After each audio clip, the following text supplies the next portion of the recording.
Hello, football coaches and football players. My name is Football Coach Allen, and today I'm going to give you what I call, or what I classify as rare defenses in 7-on-7 flag football. Let's get down to the clipboard and let's check this out. But first, hit that like button and subscribe if you're a fan of these types of videos.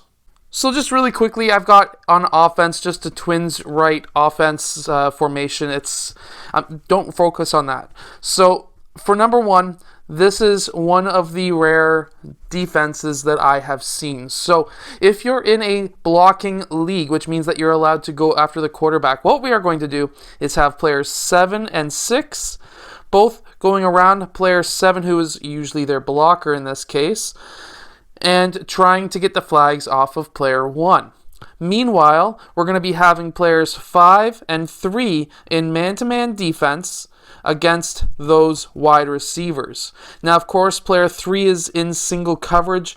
He has to pick whichever player is going to be essentially going in a closer range. So, how I like to explain it is this player is more in a matchup zone where if there is a player in his zone, then he's guarding him man-to-man. However, if that player leaves, he wants to follow that player. Meanwhile, the secondary player, if he is outside of the zone, he is definitely going to follow. Like, let's say we have player 3 going in that route, and we had player 4 going downfield, then we can leave this zone open because we're not too worried about it unless player 6 is going to go out that way.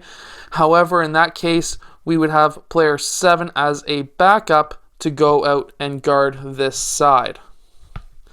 Now, next, we're going to be having players 2, 1, and 4 defending the deeper zone. However, player 1's zone is going to be going a little bit more farther ahead. So we're going to have these players essentially defending him playing man. But the zone players here, 7, 6, and 3, are going to be in the first 5 yards. And then player 1 is going to be guarding the first 5 yards as well as farther downfield. He's going to be looking at whatever is cutting across the center, so he really needs to think fast. Meanwhile, we have players 4 and 2 guarding in a zone. Player 2 being in a matchup zone as well, he would be, in this case, chasing 4, as player 3 is man-to-man on 3 blue. I hope that makes sense. Now, this next zone that I'm going to show you is the 3-3-1 zone.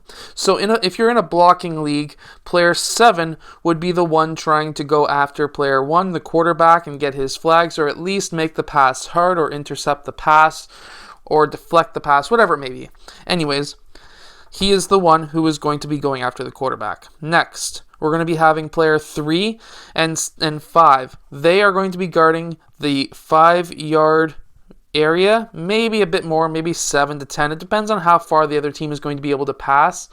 And player 5 is going to do the same all the way to the center.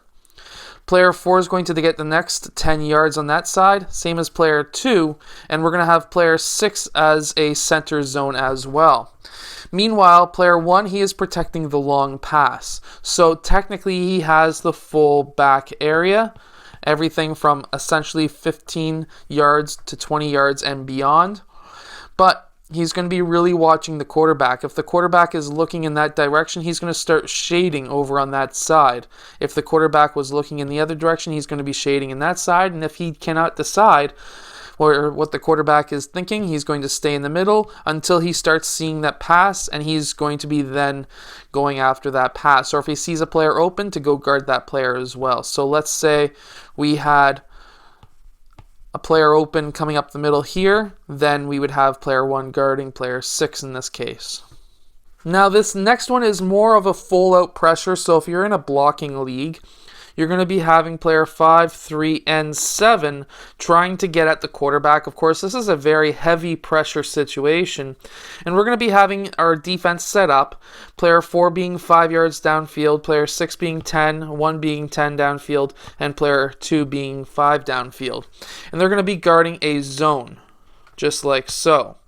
This whole section of the zone here, we're not really going to be paying attention to because that's what these players are going to be going after, is the player with the ball.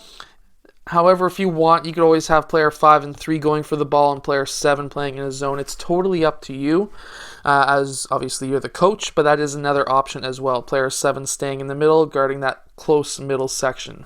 And of course, there is this one. This is one of the ones that I seen a couple of years ago, and this zone is something different. So we're going to be having matchup coverage here, matchup coverage here. We're going to be leaving player 6 open unless he's the one who tends to get the ball most.